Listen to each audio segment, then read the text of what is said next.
I'm John Featherston, founder and CEO of RISMedia. Artificial intelligence is shifting real estate from a reactive industry to a predictive one. AI has been moving from an experimental tool to a baseline requirement for modern real estate operations. These discussions that we're having today will dive into extremely important topics every single real estate business is facing: AI policy, what to allow and what to avoid, and what to require. The magnitude and gravity of AI's impact on our industry is just beginning to take form. It's going to be transformational. Before we begin, after nearly 50 years of covering the residential real estate industry and being involved with many of the most transformational changes that have affected our industry, I can tell you that I have never seen anything that is going to radically change our industry more than artificial intelligence. AI is going to greatly change how we do business and how we interact with the consumer. Before we move forward, in my humble opinion, nothing compares to the impact that artificial intelligence will have on our industry and your respected businesses going forward. And that is why so much of RES Media's 38th annual CEO and Leadership Exchange, September 30th to October 2nd in Washington, D.C., is focused on all the challenges and opportunities facing your businesses going forward, especially AI. The epicenter of the real estate industry will be at the Fairmont Hotel in Washington, D.C., when more than 120 different speakers, panelists, professionals from across the nation are joined by hundreds of the most influential real estate decision makers to discuss how they are going to maximize the opportunities going forward. So, invest in your future. Join us in Washington, D.C. This will be the most important independent real estate event of the year. I look forward to seeing you there, and let's join the terrific leaders in today's discussion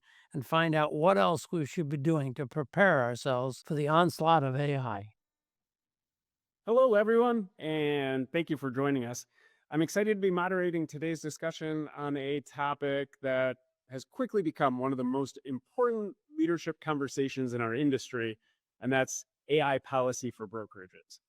And we know, in fact, our panelists today were joking about how it's not the sexiest topic, but we've spent a lot of time over the last couple of years talking about AI tools and adoption, but we haven't spent nearly enough time discussing how brokerages should govern AI, meaning, to the topic today, what brokerages should allow, what they should avoid, and what they should require. So for many brokerage leaders, this is one of the most challenging topics right now. And most understand AI is here to stay. That's not a question. We know that now. But the challenge is figuring out how to introduce it responsibly and protect the brokerage and still foster and drive innovation without increasing or unnecessary risk. So before we begin today's discussion, I just want to send a shout out to RIS Media for producing today's webinar and bringing this conversation. And then also big thank you to MoxieWorks for sponsoring today's event and making this discussion possible. We'll talk more about that in just a minute. And with introductions, as we go around the horn here, I'll start. I'm Kevin Van Eck, and I'm managing partner of Mavericks Advisory Group. And I spent 20 years nearly in brokerage and now work with brokerage companies and prop tech as it relates to growth strategy and operations and innovation. And I'm really looking forward to moderating today's conversation. And I'll pass it now over to Ashley. Would you be able to introduce yourself and tell everyone a little bit about your role at MoxieWorks? Hi, I'm Ashley Fiddler. I'm the Chief Product Officer at MoxieWorks. My background is solidly in AI and machine learning. I've been in the space for 20 years, building products in cybersecurity, fintech at Microsoft for fundamental technologies, and then I've been in prop tech for the last 5 years. Great. Thank you, Ashley. And Rajiv, what's coming to you next? I'm Rajiv Saja, Chief AI and Product Officer at Bright MLS, the nation's largest MLS on the East Coast, Mid-Atlantic area. Prior to that, I've only been with Bright for 6 months. Prior to that, I've spent 2 decades with Berkshire Hathaway Home Services, Fox and Roach Realtors, leading their marketing and technology through the ever-evolving landscape. Thank you, Rajiv. And Adrian. Hello, I'm Adrian Provost. I'm the founder and CEO of Realty One Group Terminus in Atlanta, Georgia. I also serve as the commercial chief officer for Realty One Group International.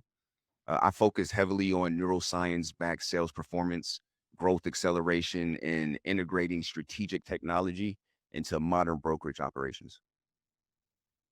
It's great. Thank you, Adrian. And let's kick it back to you, Ashley. If you could talk a little bit about MoxieWorks and how it fits or ties into our conversation we're about to have today. Yeah, thanks. We're super excited to be hosting this webinar. We spend a ton of time at MoxieWorks thinking about scale, compliance, like how you can use all the newest technology in a way that is safe for your brokerage and gets you all the power with none of the fear. That's a huge focus for us. So we're really happy to be able to be here today and, come take a look at our new product, Rise. Cool. Thank you for being a partner, Ashley. And for all of us, let's kick this off. Let's get it started. Ashley, I'm going to come to you to start, where let's provide some framework around what we're discussing as it relates to AI policy.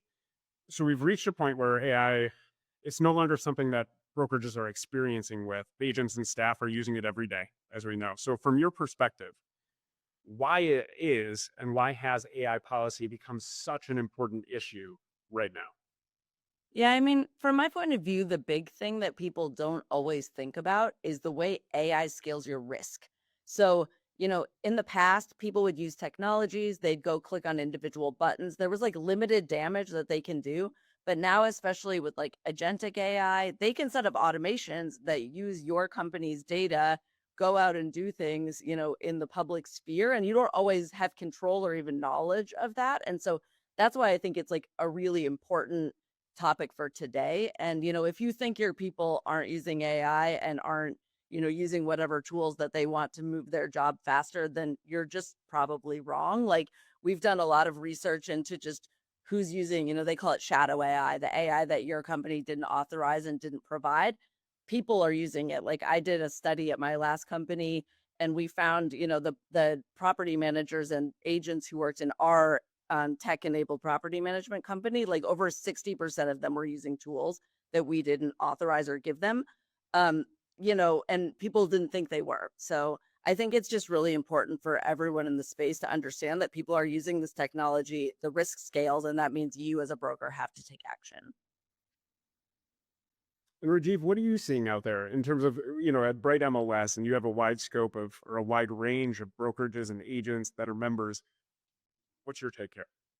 I think it's important to pivot to a little bit of what Ashley said. I think brokerage leaders listening to this should realize that some of your agents are way ahead of where you are, understanding wise. And we've never seen a technology, to Ashley's point, that is growing at an exponential scale.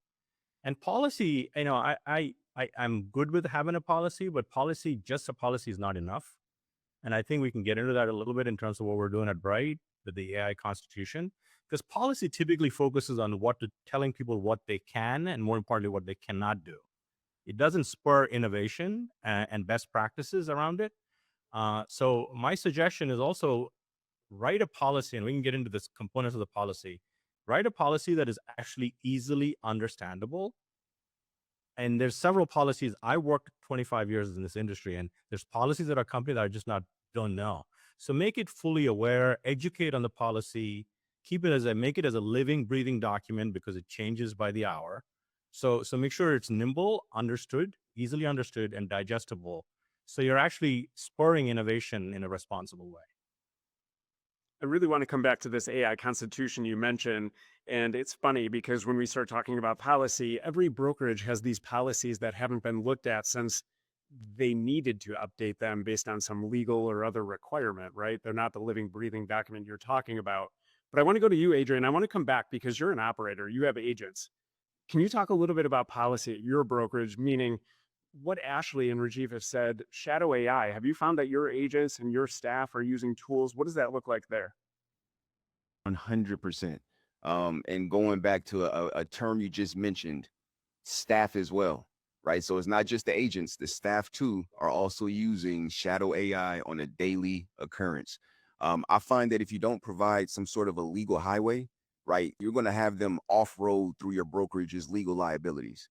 And so again, going back to Rajiv's point, everyone is obsessed with this accelerator of AI, but no one wants to talk about that steering wheel. or those breaks. Because again, policy in our office, policy isn't about slowing growth, right? It's literally about enabling speed, but safely. And so I think that there's a lot of various components on what that would look like across the board. But yeah, so that's how we look at it. We want to make sure that you're moving forward, but in a safe way that isn't going to put anybody in jeopardy. Thank you, Adrian. Yeah, I think, what all three of you said, what's interesting, this tech is moving at breakneck pace, right? We can't keep up with it. And keeping up with it is a full-time job to have full understanding of what the capabilities are. And at the same time, people are experimenting with this innovation. So let's talk about that constitution, Rajiv. When you say AI constitution, give us what that means. So when we took a step back and said, okay, we clearly need a policy. There's components to the policy that you need as a foundation, but I think policy is just not enough. So we sort of said, let's create the policy. It's a living, breathing document, plus have a manifesto that is 12 principles that the way we buy, build, and govern AI at Bright. And so we kind of pivoted to four things, that sort of 5 questions we ask ourselves for the Constitution. Who owns AI? Part of the Constitution. Which AI users require what kind of oversight? Because there's some low risk tasks and there's some high risk tasks. Which tools are approved? And that's probably the base policy. What responsibilities always stay with humans, like human in the loop concept? And how do we continuously evolve the framework? All those are part of the 4 layers I talk about: governance, operating principles, practical guardrails, and last but not the least, workforce education, because agents and staff. It's a living, breathing document that evolves with. So everybody on the staff is required to not just know it, but internalize it. When they're at a crossroads with AI, they just make sure that the manifestos are in line with what they're building as we go ahead. So. And so, Ashley, thank you, Rajiv. I think that's super interesting. We're going to dig into different components of that. And because each one, I don't think one is more important than the other. I think they're probably all equal. Would you agree? Yeah, 4 pillars of the same house. You can't have 3 pillars, all 4. Yeah. So, Ashley, what are you seeing across policy at the brokerages that you work with at MoxieWorks? What can you give us a little bit of a scope on the range and what brokerages are doing in your experience? Yeah, I mean, there's a mixture in terms of what brokerages have, whether they have a policy at all for AI specifically, right? Because it's not enough to just have a policy about tech usage, right? You need a policy that outlines like what tools are people supposed to use, what are they not supposed to use, where are they supposed to get those tools. Like, I think we're seeing a lot of inconsistency with the bigger brokerages are more likely to have policies like that, and then the smaller brokerages like often don't have that in place at all. But even if they do have it, I think we're seeing still a lot of inconsistency around like actually enforcing. Like, are you actually making sure the policy is being followed? That's harder. And I mean, honestly, that's where a lot of our customers come from. Like, it's because they realize they're over their heads, and over their heads, and they need somebody to help them figure out like, how do we actually make sure we're not incurring a lot of liability for our brokerage? Yeah, it's something to talk about, Adrian, with you. Where, as an operator again and running a brokerage, I know that you have brought AI to your brokerage, broker provided. What if you could explain a little bit about what your policy looks like, and then more so, how did you implement it? How do you actually roll something like this out effectively across agents and staff within a brokerage? Great questions. So let me start by saying this. For us, policy isn't meant to be a list of rules, right? That just sit in the drawer somewhere. It's literally an operating agreement for how your company scales into the future, right? Both our company and the agent's company, right? Their business.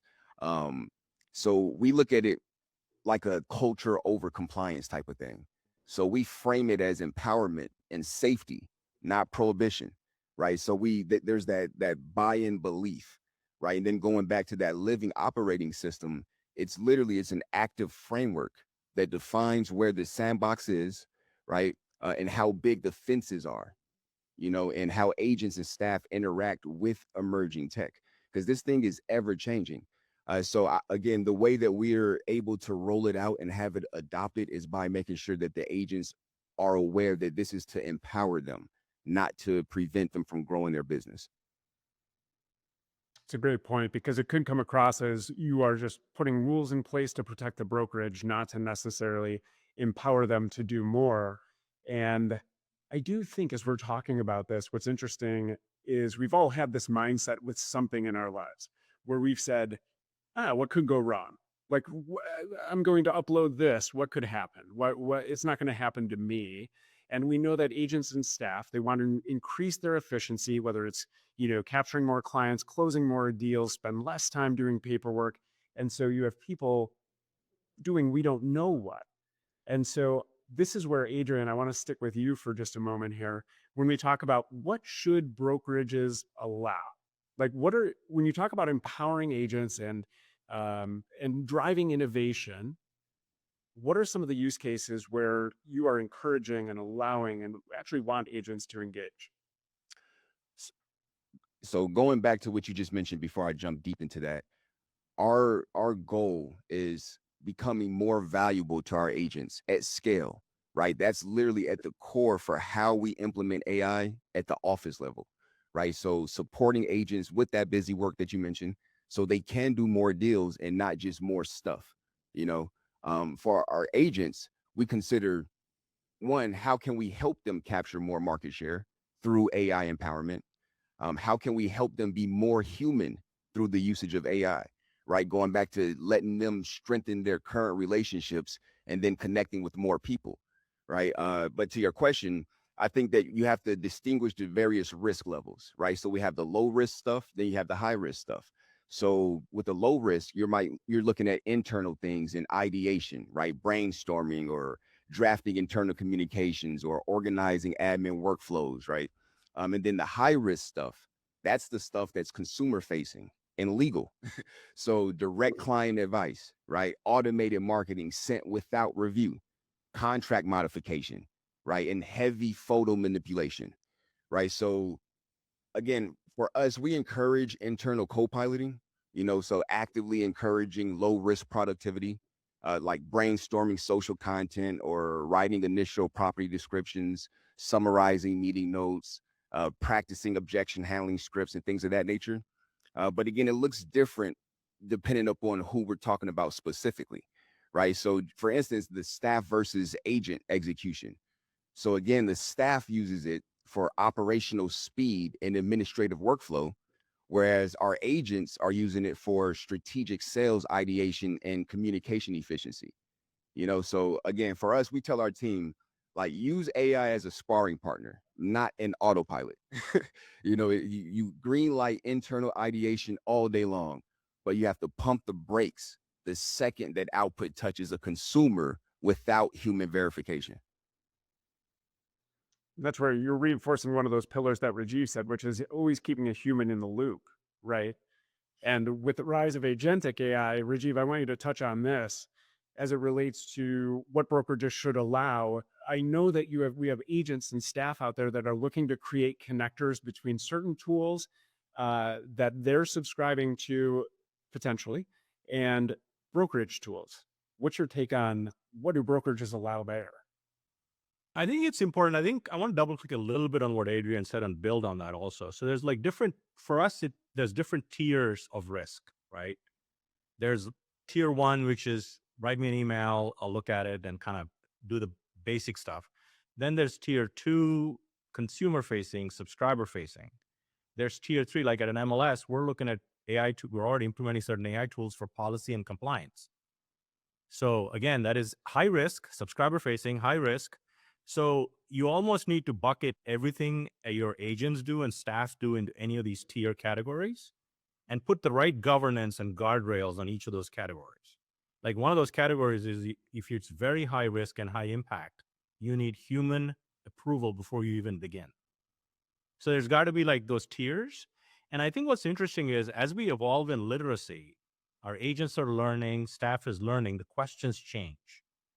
In terms of what we get asked. Now it's a little bit of a free for all, which is scary. Hence the webinar is very timely for all the brokers listening. So I think as you include and you teach these risk levels properly, formally for all the staff, don't assume they know it. take live examples. I think examples do a bunch of good if you can actually call out good use of AI and bad use of AI. So I would, to your point, Kevin, I would bucket all of the brokerage stuff that agents and staff do into 4 tiers, risk tiers, and apply the appropriate governance around those 4 tiers. That makes sense.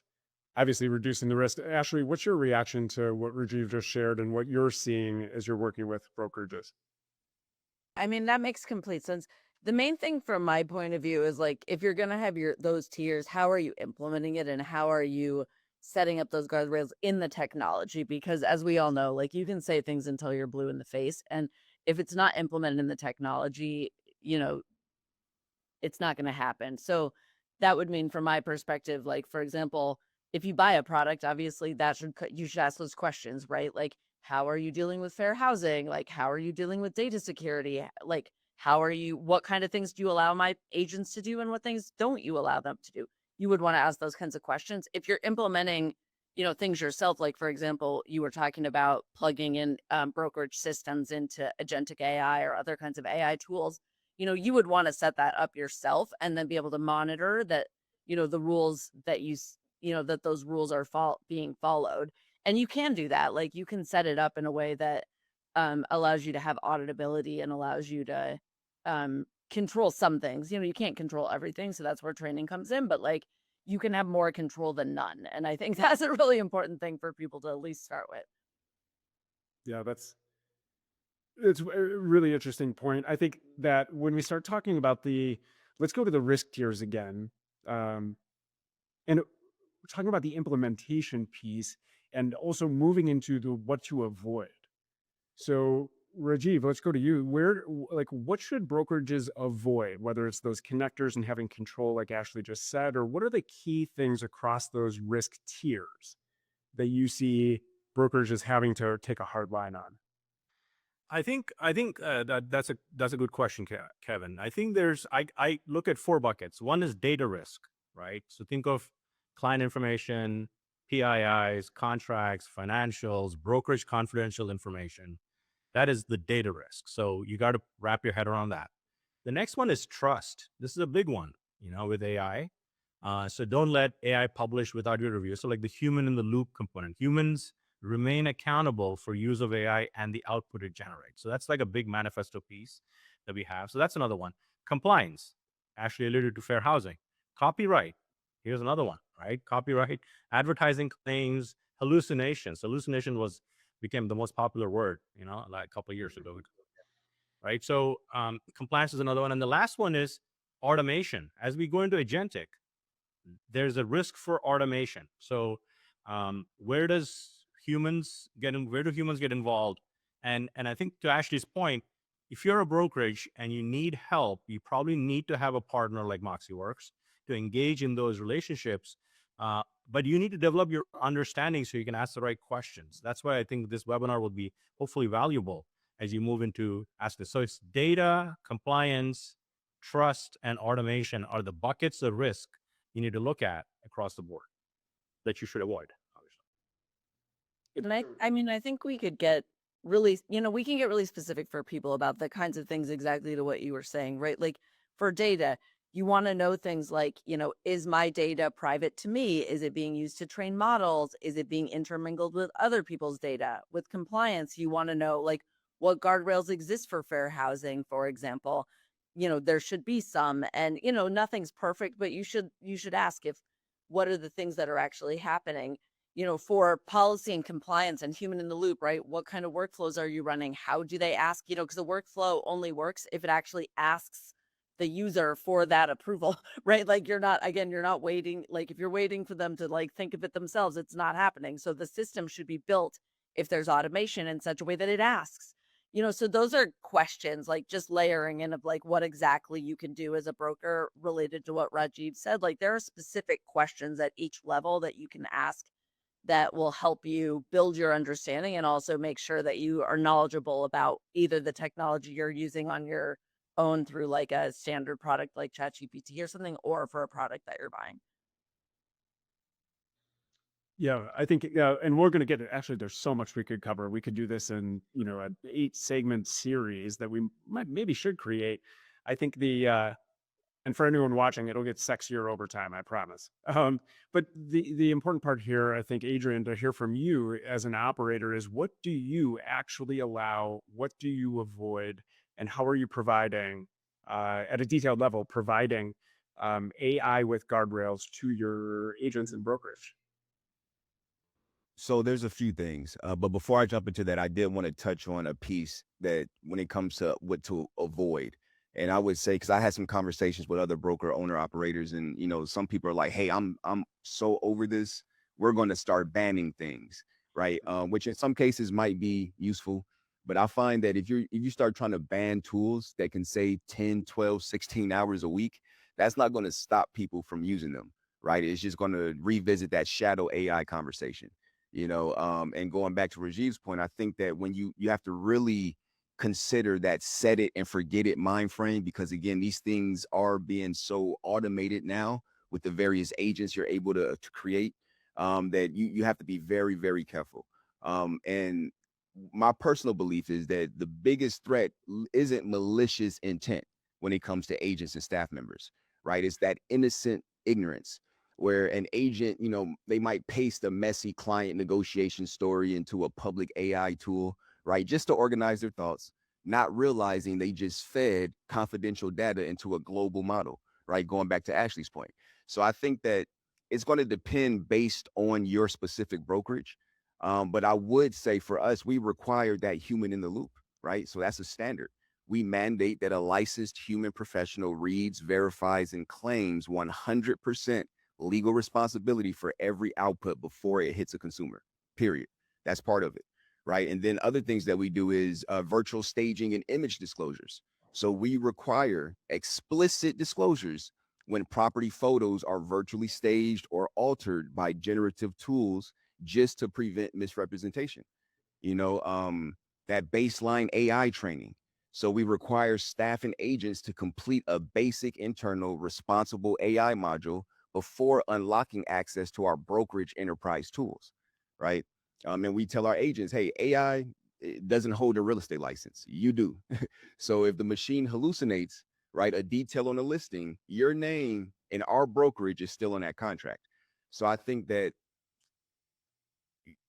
for us, making it easy, right? That frictionless tool, if you will, going back to a Moxie works, right? The easier we can make it, I think the easier it is for our agents to adapt things for sure.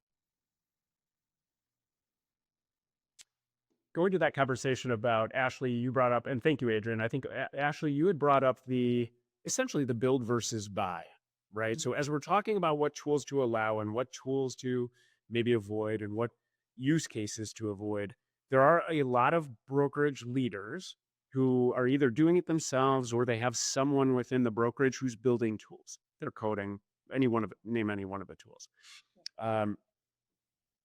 I don't know that that is necessarily, actually, I'd love your take before I give my opinion. What's your take on that? If somebody is doing that, if a brokerage owner has somebody or doing themselves, can you talk a little bit more in detail about the cautionary tale before moving ahead on that? I mean, I think it's a really important thing for people to just think honestly about, because the first thing that happens when you build your own tools is that they break. People want more stuff. People want you to do whatever they want to change it in some way. Well, then, you get into a situation where you might end up basically a full-time IT support situation. And if that's something you're passionate about and you really want to do, that's fine, right? You can do a lot. The tools are very powerful. I always tell the story about my brother-in-law who owns a chain of co-working spaces, and he spends all his time like vibe coding software to run his co-working spaces. He loves it. It's super fun for him. That is like now his full-time job. He is doing that all the time.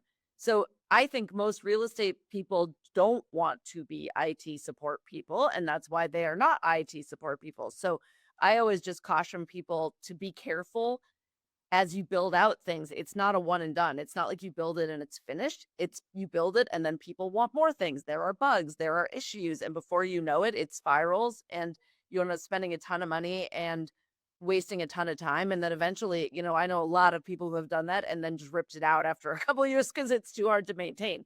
So just go in with your eyes open. Whatever you're going to do, go in with your eyes open. Know yourself, know your organization. What can you actually handle? And then make a decision, with that in mind ahead of time so you don't waste a lot of time and money. This AI boom or the commercially available AI has given people confidence where for Totally. decades they may have said, no, we're not going to build our own tech. That's too much of a lift. We can't support it. But now everyone has a lot of confidence, Totally. but there's a lot of risk involved.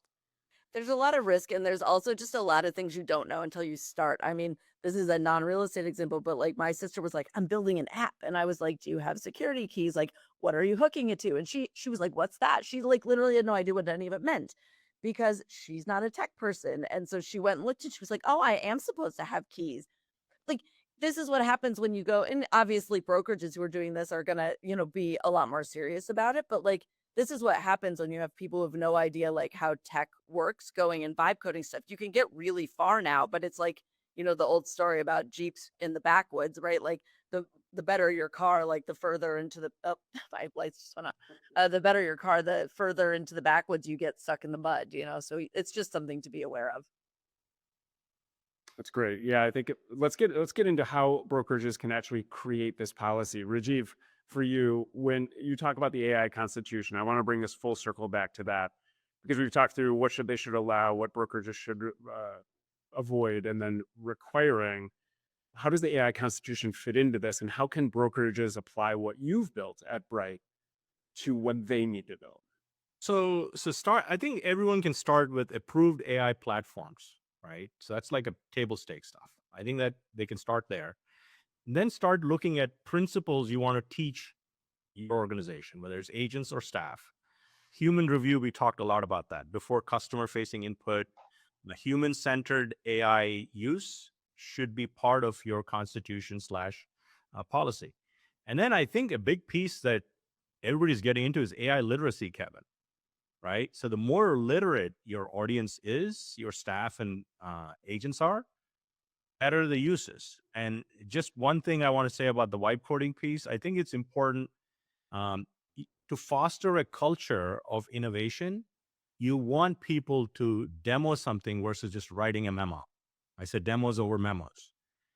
But then bring it to the subject matter expert to actually make sure this becomes a true product, which is where the keys come in, the governance comes in.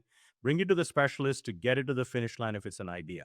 So I think spurring creativity and innovation and putting the right guardrails. So approved AI platforms, human overview and oversight, and then AI literacy. I think those three meld together and make sure, last but not the least, make sure you review your policy almost every month minimum.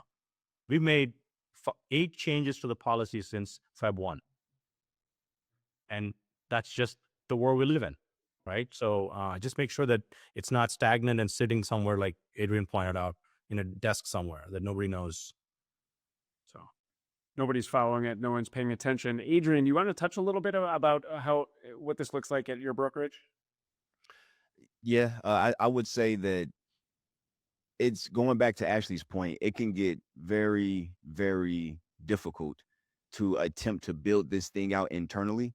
And then your agent's needs are so different, right? You don't have, I mean, some of them are going to be similar, but if you were going agent by agent, case by case basis, their needs are going to look different.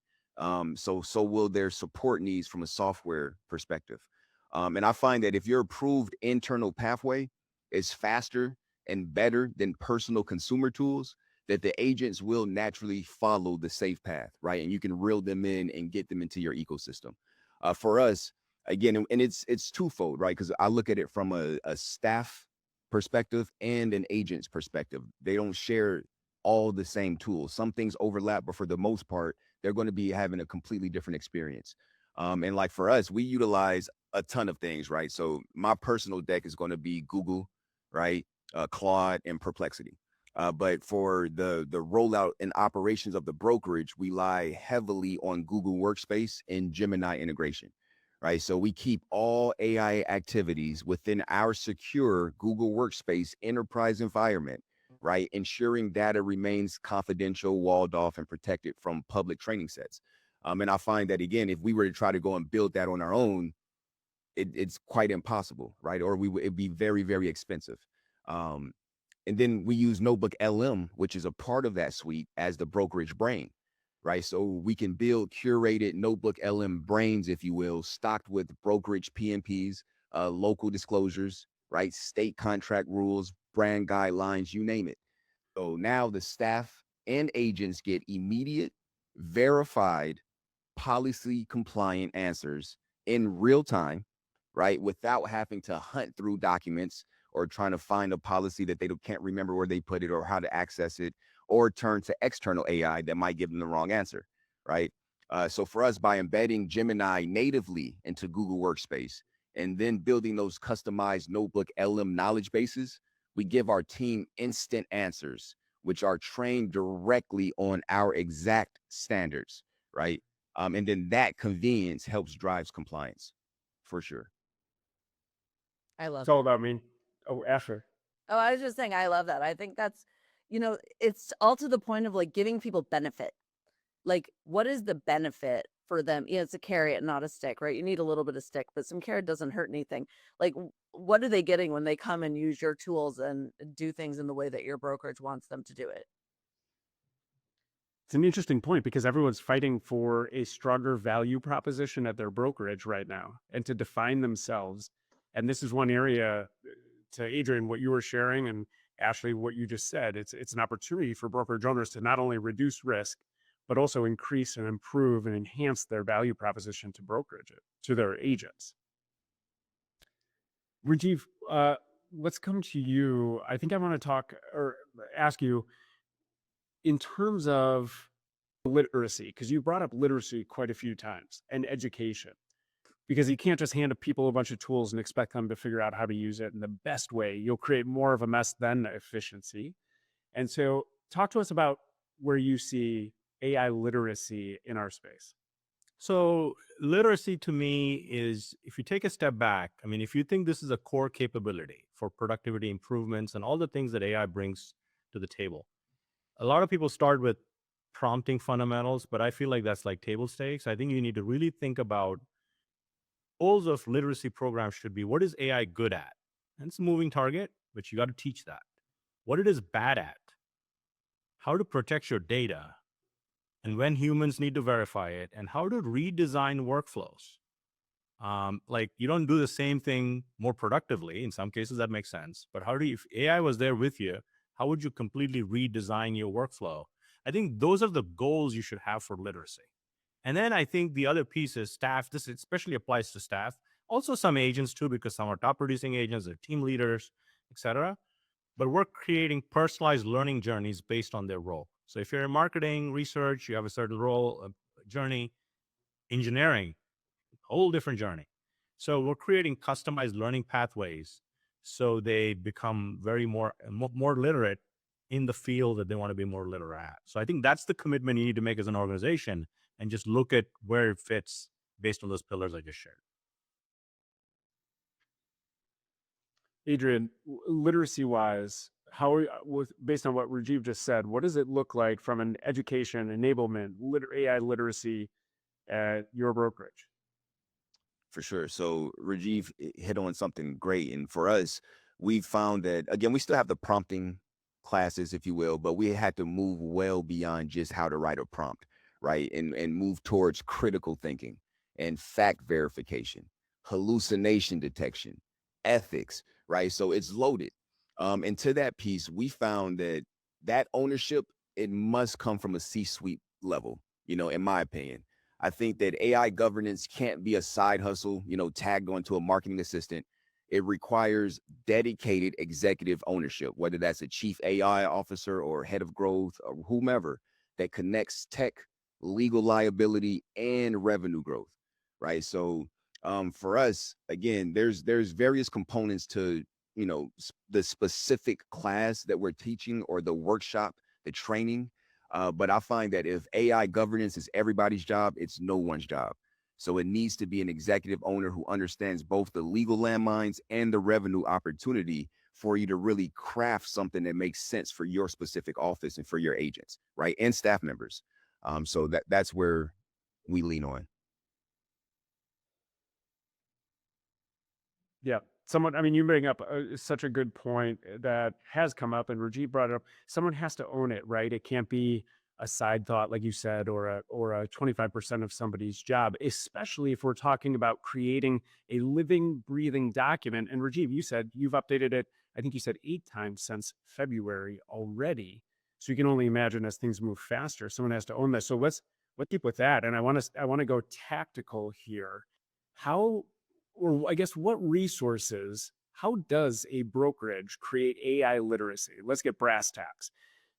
What do they have to do to provide this information to their staff and to their agents?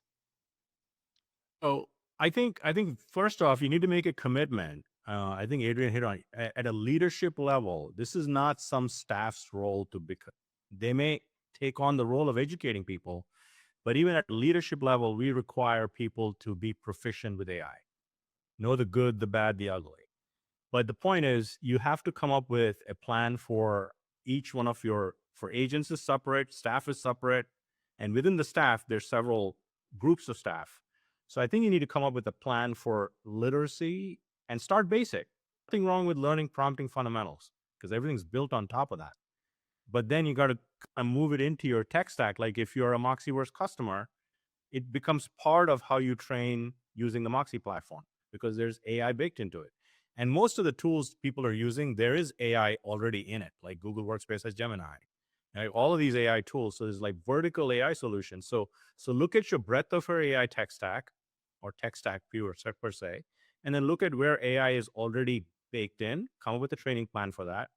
And then you got to come with a training plan for the LLM of choice that is approved in your organization. So if you're a Gemini user, you got to lean into Notebook LM. You got to lean into Gems. You got to lean into, so you got to create a custom training plan and have to have someone in charge that is knee deep in this stuff so they can actually call the bluff. If I could add on to that too.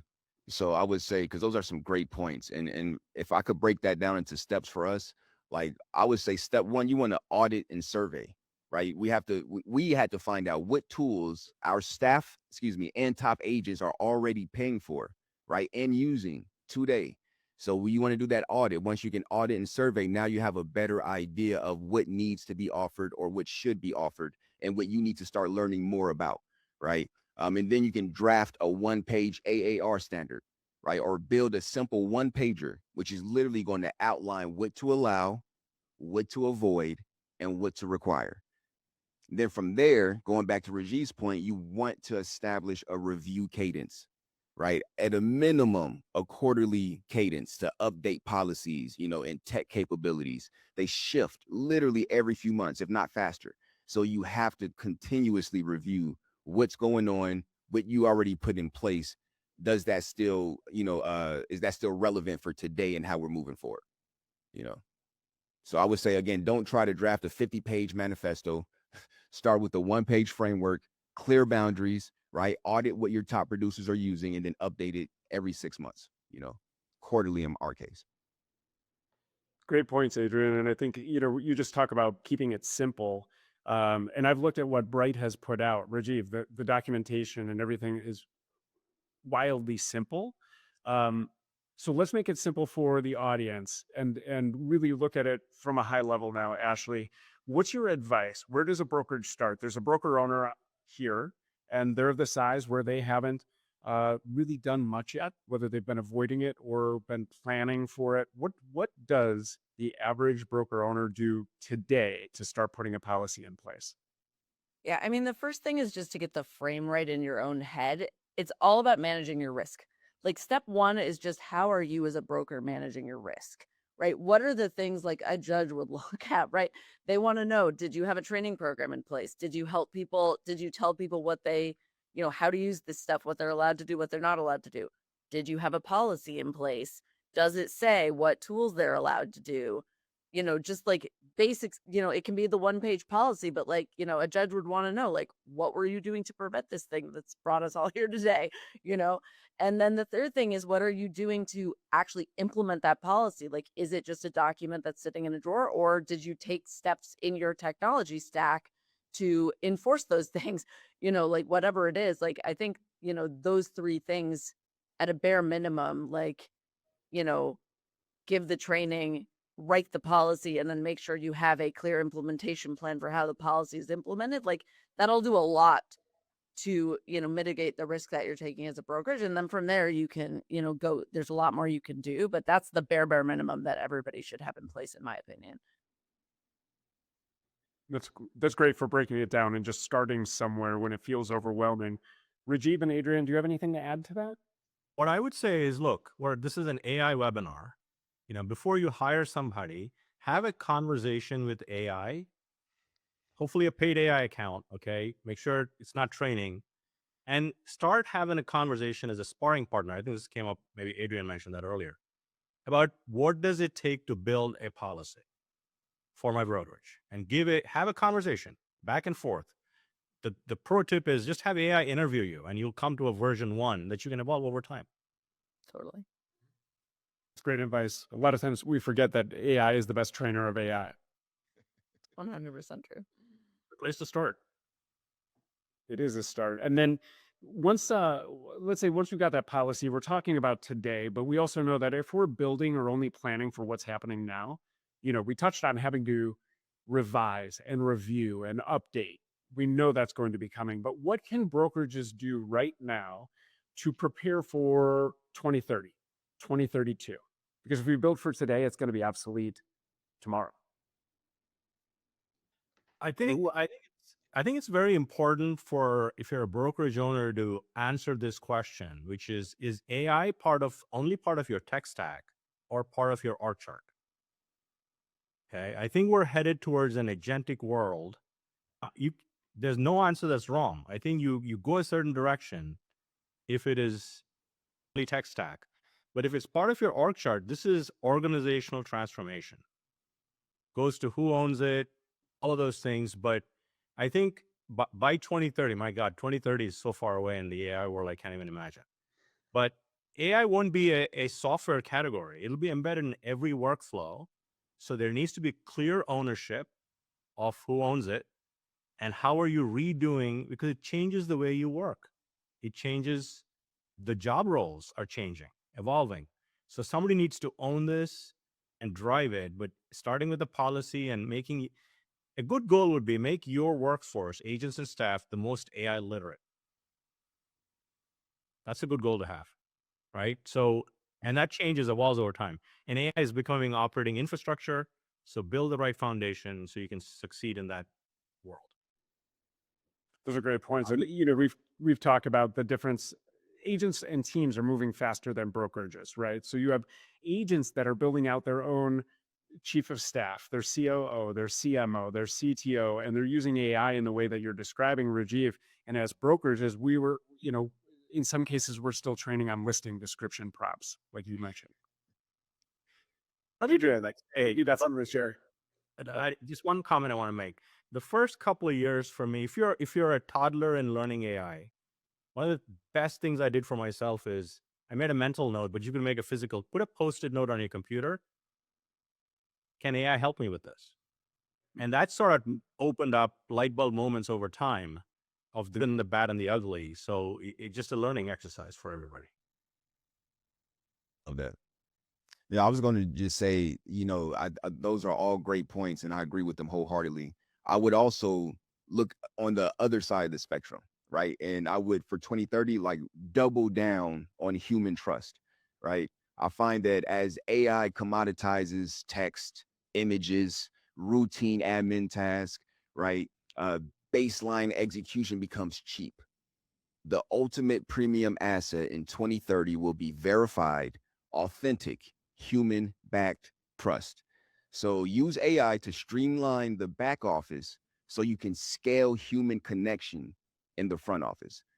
So I think that's where we're going to head, because again, as everyone's mentioned, AI is going to become more and more embedded into what we do on a daily basis, even without screens, right? There's going to be, we see it now, but we're not going to be locked down to just a screen or just tech for to be able to utilize and implement AI. It's going to be all around us. Some people, it's going to be literally in them, right? And so I find that you want to make sure that you don't lose that human element, and really double down again on human trust. It's a great point, Adrian. I think that there's as you speak with, as we talk with CEOs and leaders of brokerages around the country, there's different initiatives, or I guess there's different goals for the AI initiatives that they're creating. And in some cases, it's reducing headcount, reducing overhead or full-time employees, right? When I think what you're saying is, okay, that's potentially an impact on the P&L or an EBITDA, but how are you leveraging AI to actually increase productivity and increase the ability to create those human connections and maybe retask those team members or hire into new roles with the gaps that inserting AI allows you to do? 100%. So I think we're going to come up on the end here. I've got a question for each of you if you're open to it. To wrap it up, and Ashley, we'll start with you since you kicked us off at the beginning. How should leaders build the right technology foundation and avoid creating systems that they can't maintain or support, as you mentioned earlier? Yeah, I mean, I think again, it comes back to that build versus buy conversation and just really knowing yourself, knowing your organization, and knowing what you most care about. And that evolution point that we've been talking about is also really important, right? You need to keep learning and keep, just engaging with the technology so that you know what's happening, so that you can keep evolving your decision-making process around build versus buy as you go. It's great. And thank you for being the partner today on the webinar. I'd love if you could just share a little bit about MoxieWorks and how you talked about the relevance to the conversation. What does that look like again? And how can they reach out to you and the team?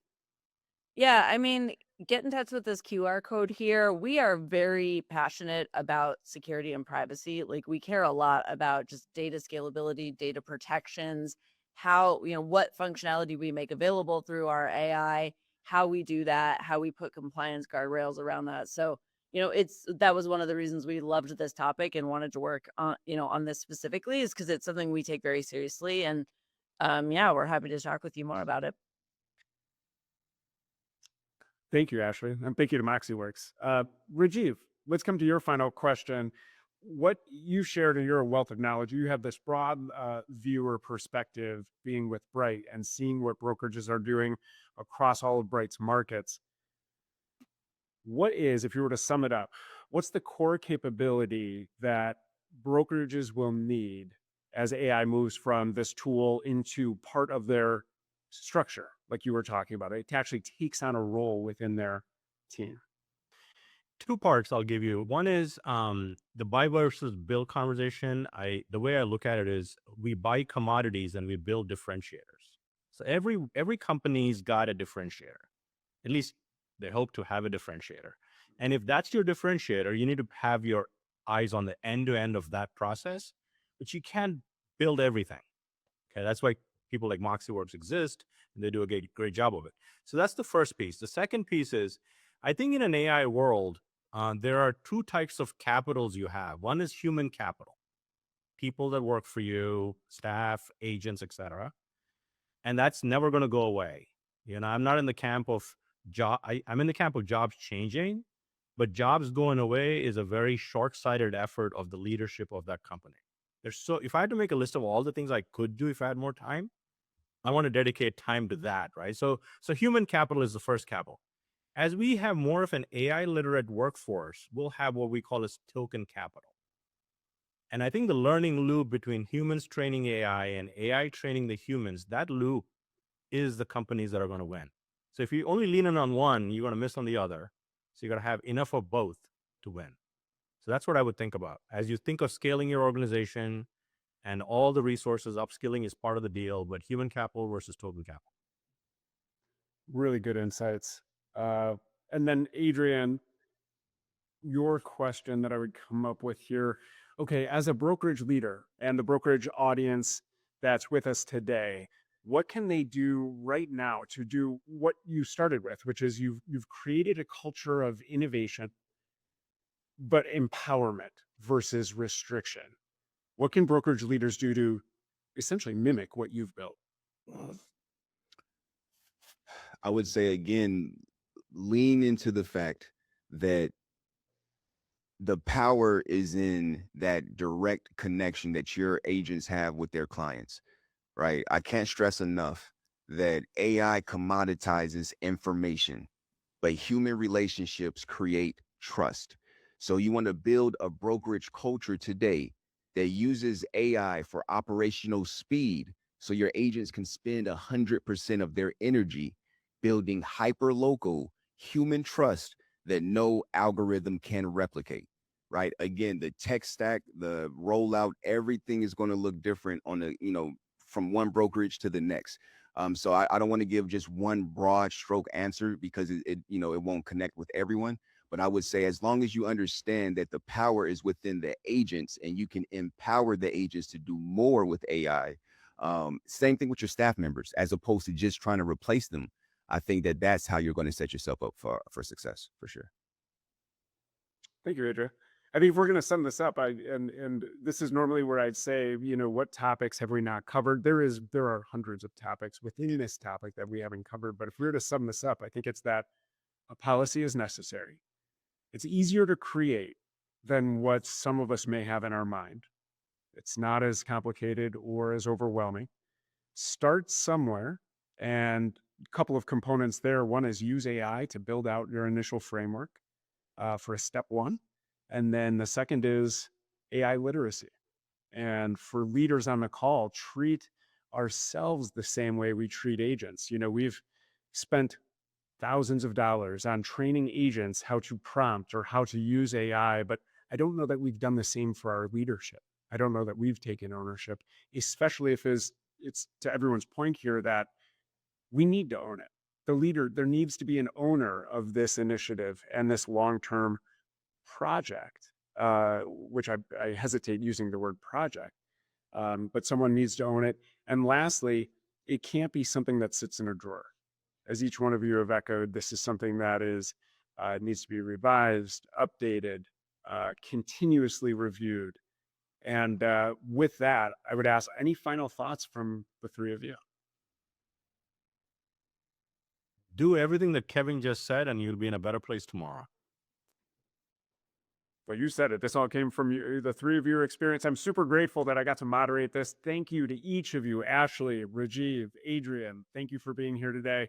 And another shout out to MoxieWorks, who is the sponsoring partner for the webinar, and to, as always, RISMedia for putting together great opportunities to be able to share with the brokerage and real estate community.